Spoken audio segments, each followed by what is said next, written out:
Midnight Files. And nobody was coming. But Ethan couldn't shake the terrifying instinct that something had shifted. His mind raced, wondering why her family built the house here, and what was truly buried in that abandoned cemetery behind the woods.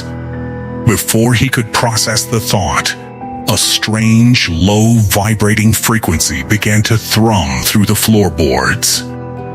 Ethan snapped his head toward the arched window at the back of the hall. The window looked directly out toward the Black Woods and the hidden graveyard.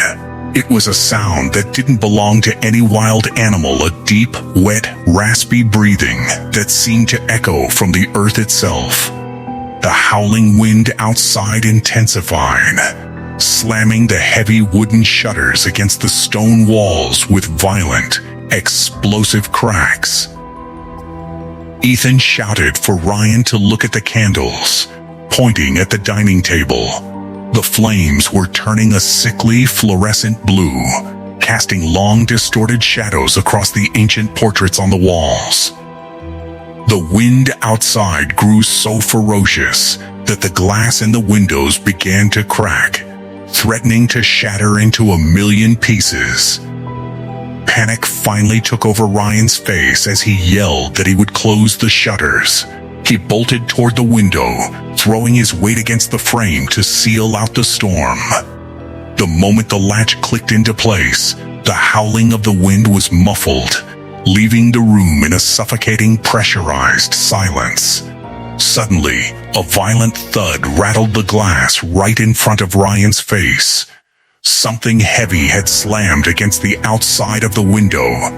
Ryan recoiled with a sharp scream, stumbling backward over a chair. Ethan stared at the dark glass, but there was nothing outside except the churning, black fog. Ryan gasped, his chest heaving as he scrambled back to the table, frantically asking what that was. Samantha's eyes snapped open. Ryan rushed to her side, his hand trembling as he reached out to touch her shoulder, begging her to talk to him. The moment Ryan's fingers bruised her skin, he pulled his hand back with a sharp gasp, his face turning pale. Ethan asked in a cracking voice what was wrong. Ryan whispered that her skin was burning, staring at his hand as if he had touched an open flame, saying it felt like she was boiling from the inside. Samantha slowly turned her head toward them. Her expression was entirely blank, her eyes wide and glassy as she flatly stated she was fine, claiming her head just felt a little light because the ritual took a lot out of a person. Ethan stepped forward firmly, declaring that they were done with this. He snatched the ancient grimoire from the table, shoved it into the heavy iron-bound chest nearby, and slammed the lid shut, locking it tight. He told them they were going to their rooms and would leave the place for good tomorrow morning. Samantha didn't protest. She allowed Ryan to lead her up the creaking staircase, her movements slow and mechanical. Ethan stayed downstairs for a long moment, watching their shadows disappear into the upper corridor before he retreated to his own room, locking the door securely behind him. The night grew deeper, the moonlight completely blocked out by the raging storm outside. Ethan lay awake in his bed, every muscle in his body tense as he listened to the creaking of the old house. The air in his room felt heavy, smelling faintly of old dust and iron. He was trapped in a state of hypervigilance, waiting for the other shoe to drop. Suddenly, the unmistakable noise of a heavy wooden door scraping against the floorboards downstairs shattered the silence. Ethan bolted upright, a cold spike of fear hitting his chest. It was the same sound from his nightmare. He grabbed his flashlight, unlocked his bedroom door, and stepped into the dark hallway. He cast the bright lead beam down the corridor, stopping at Ryan and Samantha's door, finding it wide open. Ethan crept to the railing of the staircase, peering down into the grand hall. The entire space was cast in pitch-black shadow, but from the narrow corridor leading to the underground basement, a heavy, wet, guttural breathing was echoing, accompanied by a slow, dragging sound, like a heavy weight being pulled across stone. Sweat poured down Ethan's neck despite the freezing draft in the house. Clutching his flashlight tightly, he descended the mahogany stairs, his bare feet making no sound. He followed the sound directly to the narrow basement door, finding it hanging wide open with the iron key still sticking out of the lock. Ethan forced himself to take a step closer, his hand shaking violently as he pointed the flashlight beam through the doorway. A piercing, ragged scream tore from his throat. Inside the narrow stone corridor, a figure was standing in the dark. It was Samantha, but she wasn't human anymore. Her back was arched at an unnatural broken angle, and her fingers had elongated into dark, jagged claws that scraped against the stone walls. When she turned her face toward the light, Ethan's mind fractured with pure horror. Her eyes were completely devoid of color-wide, milk-white spheres bleeding a dark, viscous fluid down her cheeks. Her mouth was stretched open in a wide, impossible jaw, her lips slick with dark crimson blood that was dripping onto the front of her white nightgown. She opened her mouth, and a horrific, dual-toned roar that combined Samantha's high-pitched scream with a deep, booming, demonic growl echoed through the stone vault. Suddenly, the sound of Ryan's voice screaming his name from the top of the stairs shattered the paralysis holding Ethan's limbs. He spun around, sprinting blindly away from the basement door. His feet slipping on the slick hardwood floor, he collided heavily with Ryan near the base of the stairs, both of them crashing down onto the floorboards. Ryan grabbed Ethan by the jacket, his eyes wide with raw panic, demanding to know what happened and what he saw. Ethan couldn't speak, his jaw locking as he pointed a trembling finger toward the dark basement corridor, stammering that it was her, that she wasn't human, and mentioning her eyes and mouth. Ryan yelled back, his voice cracking as he tried to ground his friend, shouting that Samantha was upstairs right next to him. But Ethan shrieked that she wasn't. Through the dark hall, a heavy dark mist began to roll out of the basement door. Within the swirling white fog, a tall, distorted silhouette began to move toward them. The air in the grand hall grew so cold that ice began to form on the edges of the mirrors. Ryan muttered that this was crazy, his voice shaking as he pulled a small pocket flashlight from his jacket, suggesting they just go look, trying to rationalize it as a sleepwalking episode or an illusion. But Ethan screamed that he was not going back in there, grabbing Ryan's arm and dragging him toward the stairs. They sprinted up the steps, locking themselves inside Ethan's bedroom. Ryan paced the floor like a caged animal, his hands gripping his hair as he tried to process Ethan's sheer, unhinged terror. The reality of the situation was finally breaking through his arrogance. They didn't sleep, sitting in the corner of the room, staring at the locked door until the first light of dawn finally broke through the velvet curtains. The moment the sun rose, Ethan didn't wait. He packed his bags, grabbed Ryan by the jacket, and dragged him downstairs. They found the grand hall completely empty, the basement door closed and locked from the outside. As they threw their bags into the trunk of the SUV, the heavy iron front door of the mansion creaked open. Old Silas was standing on the porch, his milky, dead eyes staring at them through the morning fog, a cold, knowing smile frozen on his skeletal face. He rasped, asking if the young masters were leaving so soon, warning that the valley didn't like it when its guests left before the final act. Ryan didn't answer. He climbed into the driver's seat, started the engine with a roaring crank, and slammed his foot down on the accelerator. The SUV tore through the gravel path, crashing through the rusted iron gates and speeding down the mountain road, leaving the Blackwood estate and the silent, watching eyes of old Silas far behind them. But as Ethan looked back through the rear window, his heart stopped. Standing at the high arched window of the master bedroom, her white dress stark against the dark stone, was Samantha. Her face was pressed against the glass, a wide razor-sharp smile visible even from a distance, her milk-white eyes watching their car disappear into the dark pines. She knew they couldn't run far. The shadow had already latched onto their souls. The SUV tore through the winding, unpaved mountain roads, kicked up gravel, pelting the underside of the chassis like a flurry of bullets.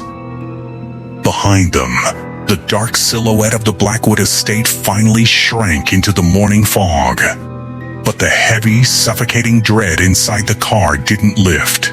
Ryan drove like a madman, his hands white-knuckled on the steering wheel. His eyes were wide, bloodshot, and fixed entirely on the road ahead. Neither of them spoke for miles. The terror of what they had witnessed in that dark, damp hall had completely shattered the last remains of their youthful arrogance. Ethan sat frozen in the passenger seat, staring blankly at his own trembling hands.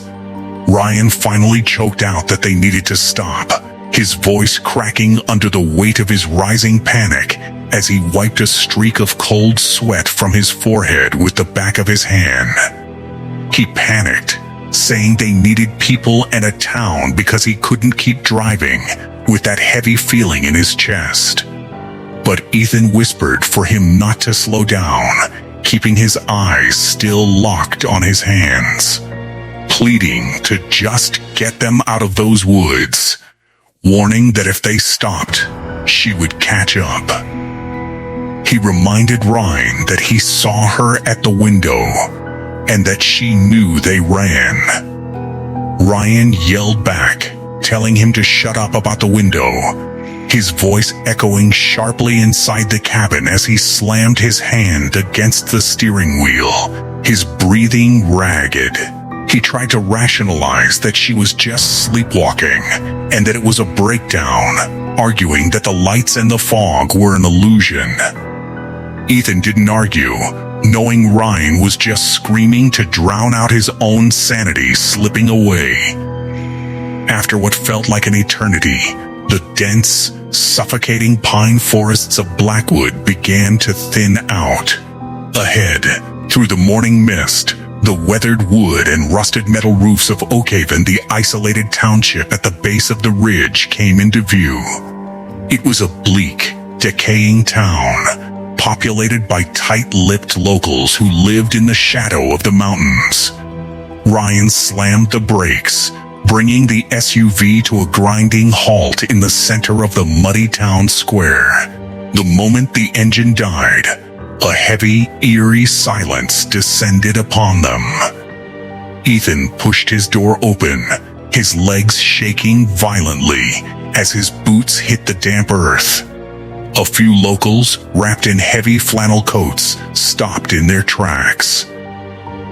They didn't offer warm greetings, they simply stood there, their hard weather-beaten faces etched with a strange, defensive fear as they stared at the two outsiders covered in dust and sweat. Ryan muttered that they looked like they had seen a ghost, his voice trembling as he stepped out of the car.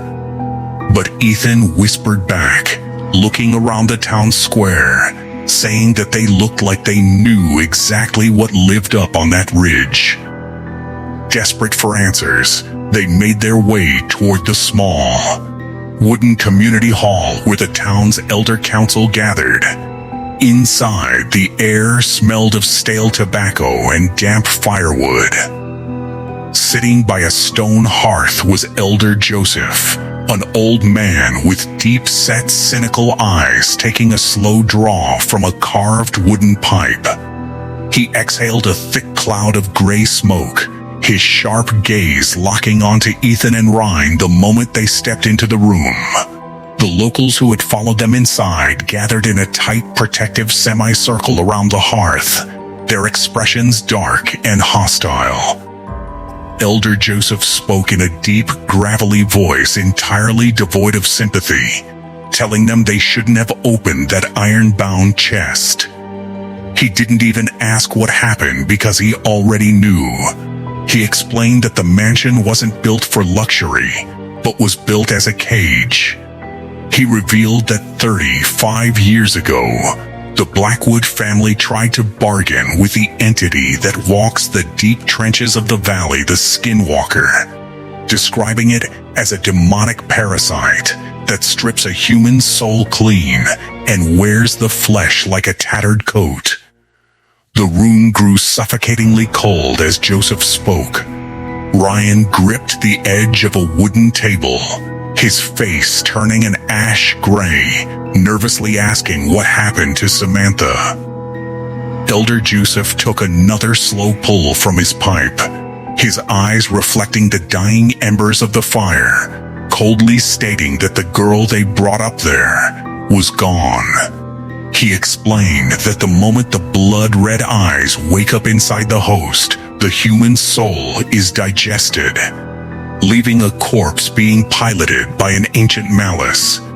He warned that now that they had broken the boundary, it wouldn't stop until it bled the entire valley dry. A murmur of raw terror rippled through the gathered townsfolk.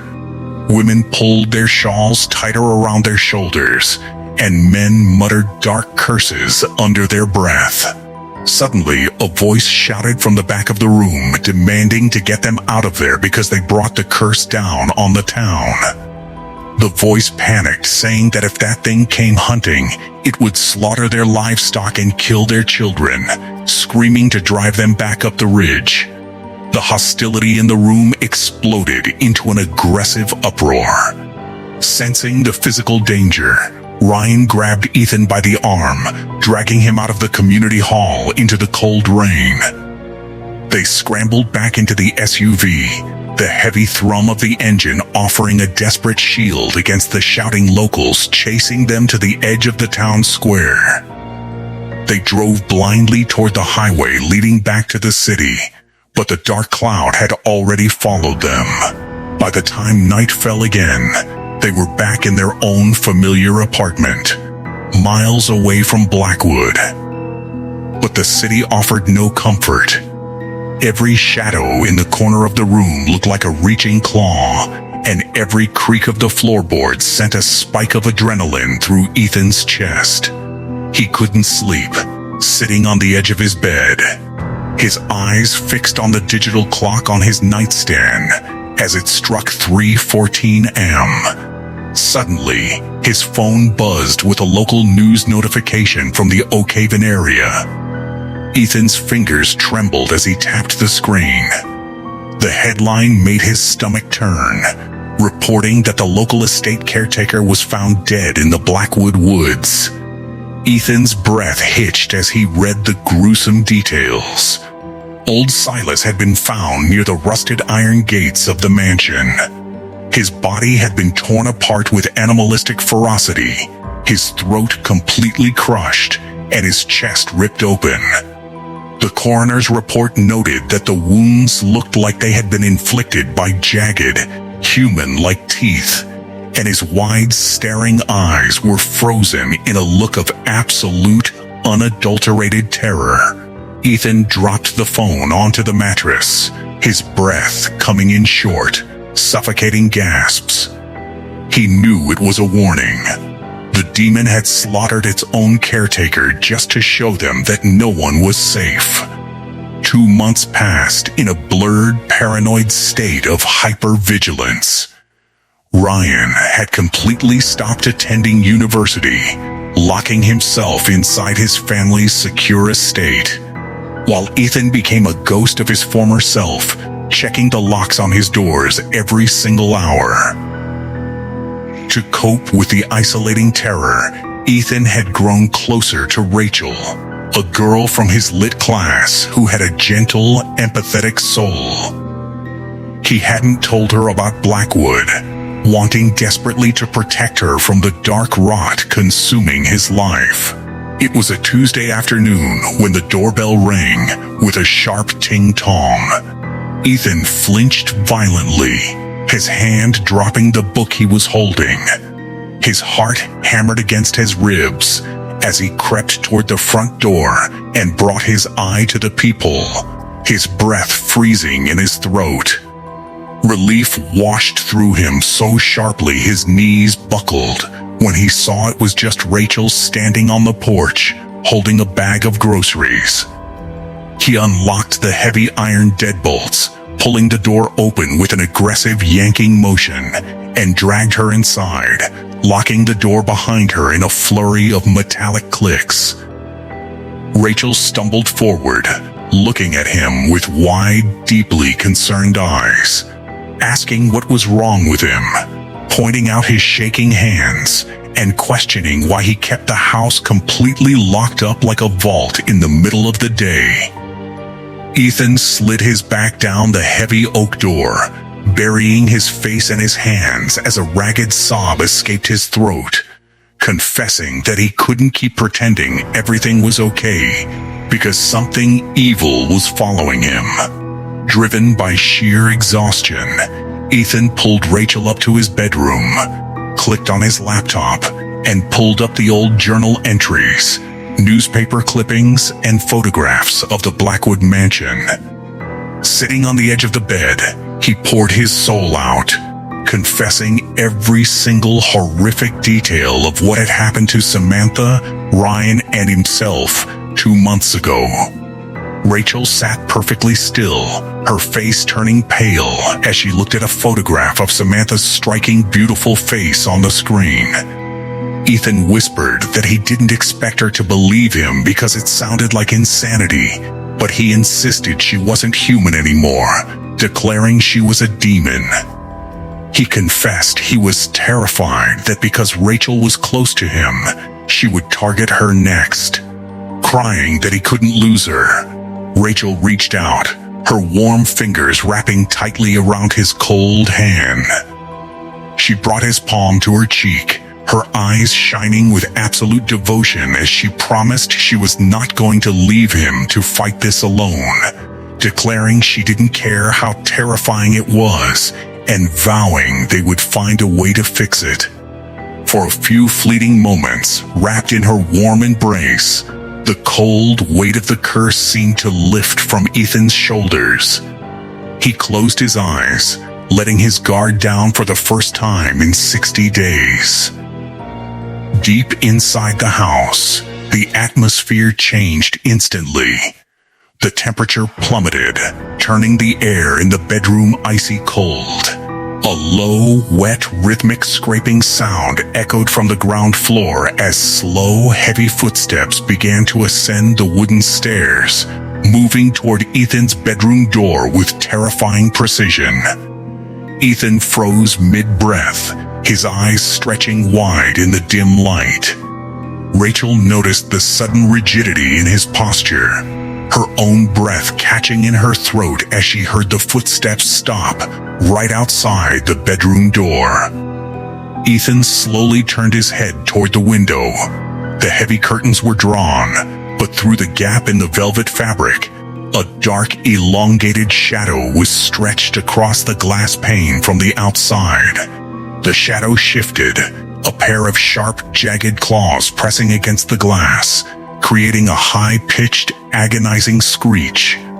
a low, dual-toned growl, vibrating with a wet, bloody texture, breathed through the cracks of the window frame.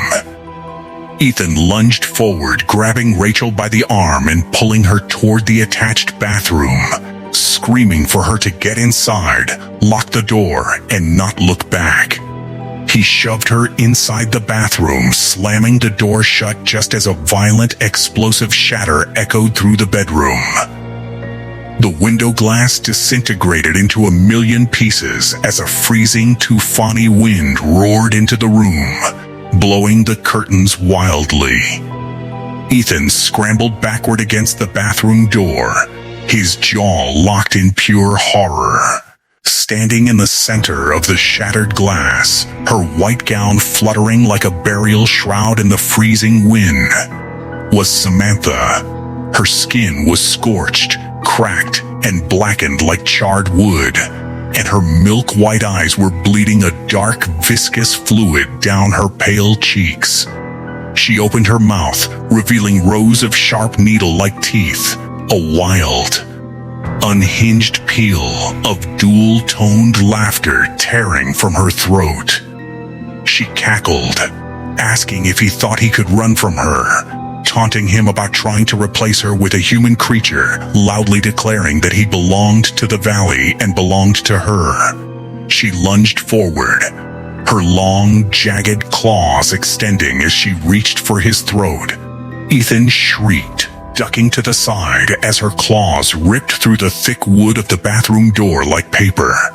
Suddenly, the heavy wooden front door of the apartment downstairs was violently kicked open with a massive crash. Ryan's voice roared from the hallway below, shouting for Ethan to hold on as he sprinted up the stairs, carrying a heavy iron crucifix and a shotgun loaded with silver-salted slugs. He burst into the bedroom, instantly raising the heavy iron crucifix directly towards Samantha's face, screaming for the bitch to get back. The moment the light of the crucifix hit Samantha's eyes, a piercing, inhuman shriek of pure agony tore from her throat. Her scorched skin began to hiss and smoke, emitting a foul, nauseating stench of burning sulfur. She stumbled backward, covering her face with her clawed hands as the freezing tufani wind whipped around her. With a final deafening roar of rage, she turned and leaped entirely out of the shattered bedroom window, disappearing into the dark, rainy night below. Ethan collapsed onto the floor, his chest heaving as Rachel opened the broken bathroom door, throwing her arms around him in a tight, sobbing embrace. Ryan stood by the window, his shotgun still lowered, his eyes wide with raw panic as he looked out into the empty street. The entity had found them in the city. The game was over, and the final act was about to begin. Ethan sat huddled on the floorboards, his breath rattling like dry leaves in his chest. The bedroom was a disaster zone. Shattered glass glistened under the moonlight like spilled diamonds, and the cold night wind howled through the ruined window frame. Rachel held him tightly, her tears soaking into his collar, her body trembling with the terrifying realization that the monsters Ethan had described were absolutely real. Ryan lowered his shotgun, his face entirely drained of color. He looked at Ethan, then at the broken bathroom door that had been sliced through like wet paper. Ryan spoke with a flat voice hollowed out by pure exhaustion, warning that she was tracking them everywhere from the apartment to their house and campus, insisting there was nowhere in the damn city left to hide. He feared that if they stayed, she would just wait until they closed their eyes and dragged them into the dark. Ethan wiped a streak of cold sweat and grime from his forehead, his expression hardening as the raw, hysterical panic that had consumed him for the past 2 months suddenly vanished, replaced by a cold, desperate resolve. He pointed out that she didn't want to just kill him, recalling what she said about wanting to take him back to turn him into whatever she had become. Standing up on stiff but steady legs, Ethan looked out the shattered window into the black, rain-slicked city streets, declaring that because the nightmare started in Blackwood, it had to end there, telling Ryan they had to go back. Rachel cried out in terror, grabbing his arm with wide eyes, demanding to know if he was insane. She shrieked that he had barely escaped alive, and that going back was suicide, pleading instead to go to the federal authorities, the church, or anyone else. But Ryan interrupted with a sharp, bitter voice, stating that no one could help them, predicting the police would throw them in a psych ward, and the local priests wouldn't believe a word. He agreed that Ethan was right, and that the occult scholar back at the chapel was the only one who truly knew the history of that ridge, finalizing their need to return to Oakhaven. Rachel stared at them, looking at the grim, haunted determination etched into both of their faces. Swallowing down her fear, she tightened her grip on Ethan's hand, fiercely declaring that she was coming along. She warned Ethan not to argue, vowing that if that thing killed him out in the woods, she would have nothing left anyway, choosing to face it together. Ethan looked into her eyes, seeing the absolute devotion shining through her terror. Lacking the strength to push her away, he simply nodded, his heart aching with a profound, tragic guilt for dragging the person he loved straight into the jaws of a demon. They drove through the night, the SUV's high beams cutting through